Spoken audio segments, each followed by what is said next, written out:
Pour dériver une fonction composée, on montre d'abord qu'elle est dérivable, ensuite on identifie et on dérive le cœur de la fonction, qu'on note U, et enfin on s'occupe du reste.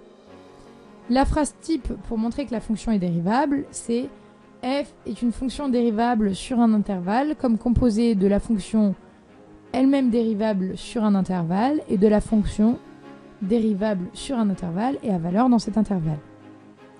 Maintenant qu'on a montré la dérivabilité, on va identifier et dériver ce qu'on appelle le cœur de la fonction, c'est-à-dire la fonction qui est à l'intérieur de l'autre fonction. Généralement, les fonctions composées sur lesquelles on tombe sont de la forme racine de u, u puissance n, sinus u, cosinus u, exponentielle de u ou encore logarithme de u. Donc une fois que vous avez posé u, il faut le dériver et pour ça on utilise le tableau des dérivés usuels. La dernière étape, c'est de dériver le reste de la fonction avec les fonds.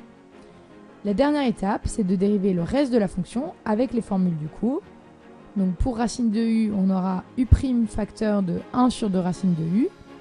Pour u puissance n, on aura u' n u puissance n-1. Pour sinus u, u' cosinus u. Pour cosinus u, u' moins sinus u. Pour exponentielle de u, u' exponentielle de u. Et pour logarithme de u, u' fois 1 sur u. Pour retenir ces formules, il y a un petit mémo technique. On remarque qu'au u' près, il s'agit exactement du tableau des dérivés usuels qu'on connaît déjà. Donc rappelez-vous simplement, je multiplie par u' d'abord. Voilà, maintenant vous savez tout sur les dérivés de fonctions composées, et la vie est belle.